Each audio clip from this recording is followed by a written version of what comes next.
setelah mendapat laporan, tentunya penyidik dari Polres Metro Jakarta Selatan melakukan pemeriksaan terhadap korban, kemudian juga terkait dengan KDRT tentunya kita memerlukan keterangan hasil visum yang mana ini memerlukan tempo waktu pada saat itu.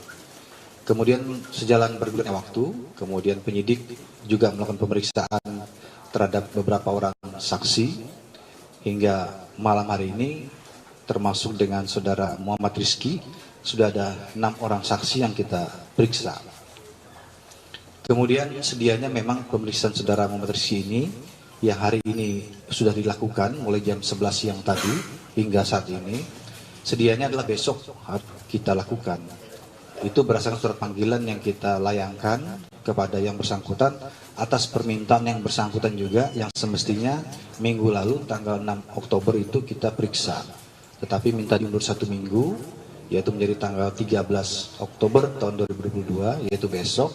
Tetapi permintaan dari yang bersangkutan melalui kuasa hukumnya minta dimajukan lebih cepat menjadi hari ini.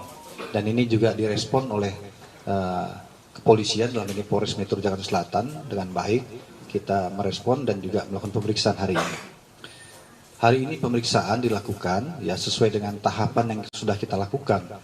Mulai dari penyelidikan kasus ini, kemudian menaikkan statusnya menjadi penyidikan. Kemudian hari ini juga kita periksa tadi jam 11 siang saudara Muhammad Rizky sebagai saksi. Kemudian sejalan dengan berjalannya pemeriksaan dan juga terkait dengan hasil pemeriksaan sebelumnya terhadap saksi-saksi yang lain, termasuk juga keterangan saksi korban dan juga tentunya hasil visum yang mendukung adanya kekerasan dalam rumah tangga yang dilakukan oleh terlapor.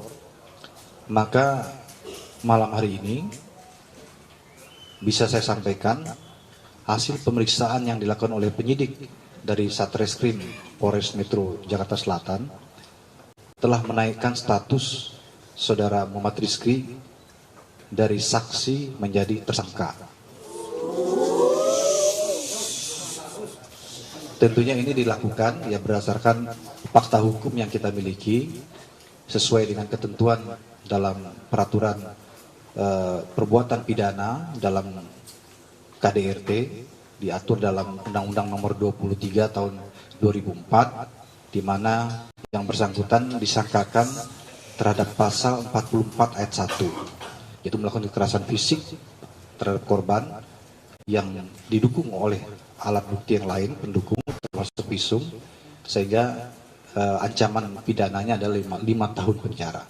Kemudian juga perlu saya sampaikan bahwa di dalam ketentuan undang-undang terkait dengan KDRT ini, yaitu Undang-Undang Nomor 23 Tahun 2004, dalam pasal 55 juga menyatakan bahwa keterangan korban dan didukung dengan satu keterangan alat bukti yang lain itu sudah bisa menetapkan terlapor sebagai tersangka. Nah, dalam hal ini kita telah memiliki lebih dari 2 alat bukti sehingga malam hari ini status yang bersangkutan dinaikkan menjadi tersangka.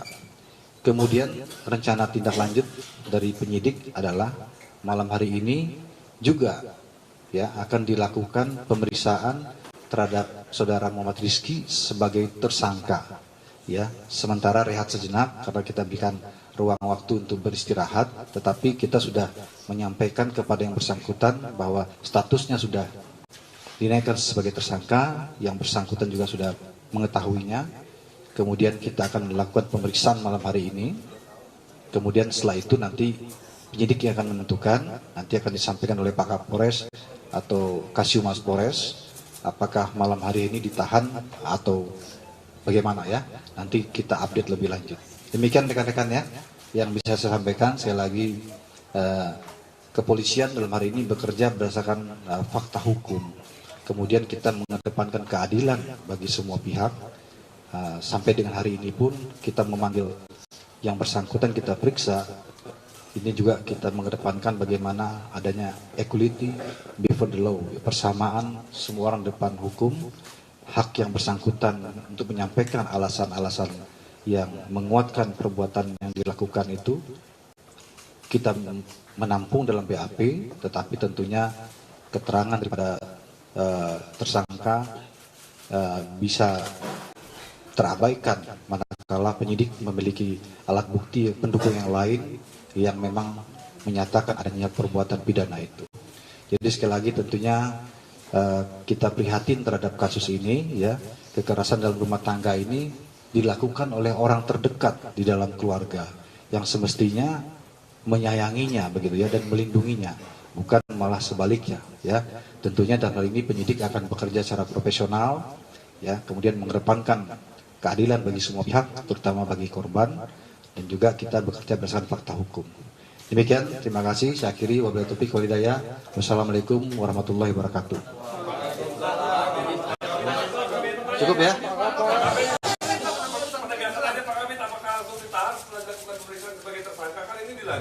Ya. Sebagai saksi dan diperiksa sebagai tersangka. Apakah akan langsung dilakukan penahanan setelah itu atau seperti apa? Soalnya kan hukumannya di atas 5 tahun, Pak Kabit. Iya. Tadi sudah saya sampaikan bahwa malam hari ini juga akan diperiksa yang bersangkutan sebagai tersangka. Nanti dalam pemeriksaan ini hasil periksa akan ditentukan apakah ditahan atau tidak malam hari ini. Ya tentunya penyidik memiliki pertimbangan-pertimbangan tersendiri untuk itu yang belum bisa sampaikan karena kan pemeriksaannya belum dilakukan ya. Tetapi yang bersangkutan sudah mengetahui sebagai tersangka ditetapkan malam hari ini. Ya demikian ya. Pemeriksaannya jam berapa malam ini? Ya mungkin sebentar lagi sementara dikasih waktu untuk istirahat ya, istirahat, makan dan sebagainya ya. Video yang beredar di internet Pak yang Rizky Bilar mau melempar itu asli atau bagaimana Pak? Ya itu kan video yang beredar itu kan teman-teman media yang muat begitu ya. Saya sudah menyampaikan pembenaran bahwa video itu memang betul dimiliki oleh penyidik juga. Video itu berasal dari korban yang melalui kuasa hukumnya yang menyampaikan kepada penyidik sebagai salah satu bukti pendukung bahwa KDRT yang dialami oleh saudari Lesti Kejora ini bukan pertama kali. Ya, jadi sudah lebih dari 1 kali. Itu salah satu pendukungnya saja begitu ya. Tetapi kita fokus kepada laporan polisi yang kita terima pada tanggal 28 September yang memang unsur pidananya terpenuhi sehingga ditetapkan sebagai tersangka. Cukup ya? Makasih ya. Ada orang tuanya, apakah orang tuanya akan dipanggil sebagai saksi Pak Kabit? Saya rasa cukup ya. Makasih ya. Keluarin dulu Pak, sebentar Pak.